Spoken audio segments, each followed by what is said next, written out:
Chapter 2, House Arrest. Wow, I whispered. How much is there?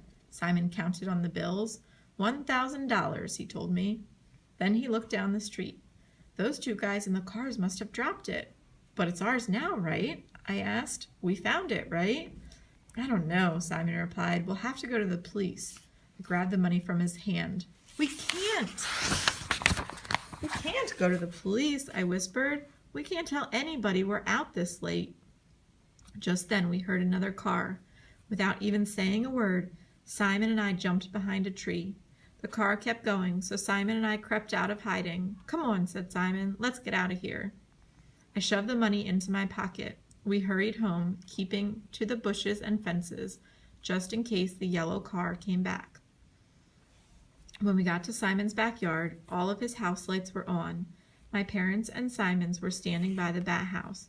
Don't tell them about going to the park, I hissed at Simon. Not a word about the cars or the money, okay? Simon nodded, and then we were ready. As soon as we got in the yard, both set of parents were all over us. You two, my mom started. She was so mad that she began to choke up. My dad joined in. You two idiots. You two little... Then my dad stopped and got choked up like my mom. Simon's parents took over.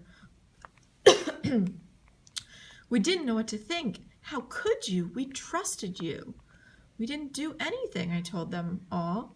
We were just, goofing off. Goofing off? Said Simon's mom. Goofing off? Our parents kept yelling as they dragged us to our homes. Back home, I told my parents that Simon and I couldn't sleep. I said we just went out hopping fences. I sure hope Simon told his parents the same thing. I mean, what if he said we were hungry? What if he said we went to the all-night pizza place? As soon as I was alone in my room, I took out the money and counted the bills again. Yep, Simon was right. There were 10 $100 bills. I'd never seen a $100 bill before, much less 10 of them. $1,000, I started thinking. I started thinking about what I could do with so much money. Buy a new Nintendo system for sure. Man, I really needed to talk to Simon, but the next day I had to stay in my room. So my folks wouldn't even let me call Simon on the phone. Think things over, said my dad, and clean up your room, said my mother. Great way to spend the last day of summer vacation. So I sat there, listening to some music. I shoved some clothes out of the way and threw some stuff into a box. Then I took the wad of cash out from under my bed and counted it again. Simon, buddy, what are we going to do? Then I had a good idea. First, I shoved the money into my desk. It was pretty messy in there. Paper, gum wrappers, lots of junk. Then I opened my window and hissed at my sister, Ellen, come up here, I need you. Ellen was playing out in the wading pool in our backyard. What do you want? She yelled. It was her bratty little sister voice. Shh, just come up.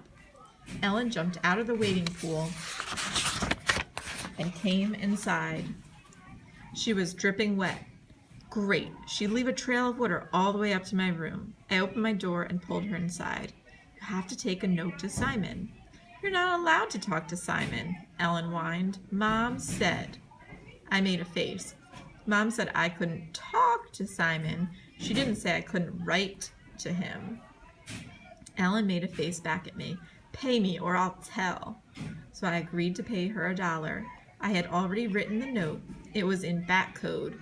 Simon and I made up the code 4 years ago when we started our club. I used to know how to write it fast, but now I needed some help. So I wrote out all of the vowels like this. A, E, I, O, U, Y. Then under them I wrote out all the vowels backwards, so it looked like this. And then I wrote my note to Simon, changing all the vowels, top to bottom. Simon's name came out S-O-M-I-N, Somin. My name is Sam, so it came out S-Y-M. Get it? So instead of, if his name was S-A-M, instead of using A as the vowel, they would use Y. Okay. But then Simon and I made the code a little bit harder. We wrote everything backwards. So Simon became Nimos. Sam comes out mice. I tell you, we used this code a lot to send notes in school. Even if our teacher caught the note, he could never figure it out.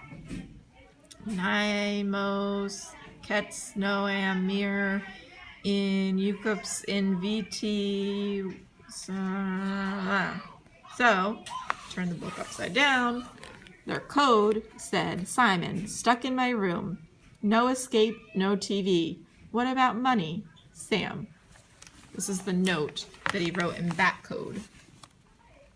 So he changed the vowels, if they were up here, to the ones down below, and then wrote the words backwards. Pretty soon, Ellen was back. Here's a note for you, Ellen said. I made Simon pay me $1 too. So here's Simon's note in that code. His note says, Sam, me too. M, reading book. Hide money, Simon. A book? That was just like Simon. He didn't even mind being stuck in his room. It gave him lots of time to read. Why read when you can be out having a good time, I say. So I sent another note back to Simon. It cost me another $1. Simon's reply said, AYKI, and Ellen made him pay again. Then my mother knocked on my door. I don't know why she bothered to knock because she just barged right in. What's going on with you and Simon? What's with all these strange notes? Are you two up to something? Simon, hid money. Meet me tomorrow at 8:30. Sam.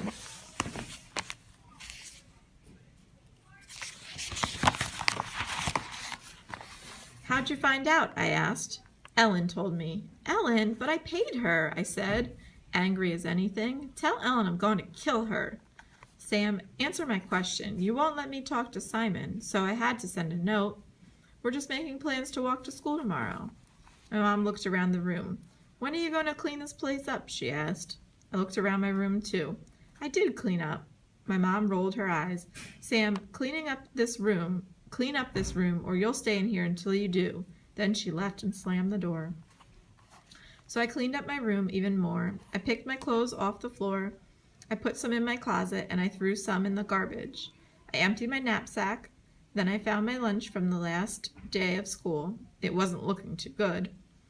I went under my bed for candy wrappers and pop bottles. Then I found a book I told my parents I'd lost.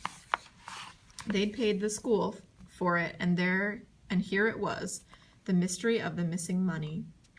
Then I sat down on my bed and stared at the wall. I thought about those guys we saw last night. I knew they'd be really steamed when they found out they'd lost their money. I wondered if they'd seen us, and all that made me a little nervous.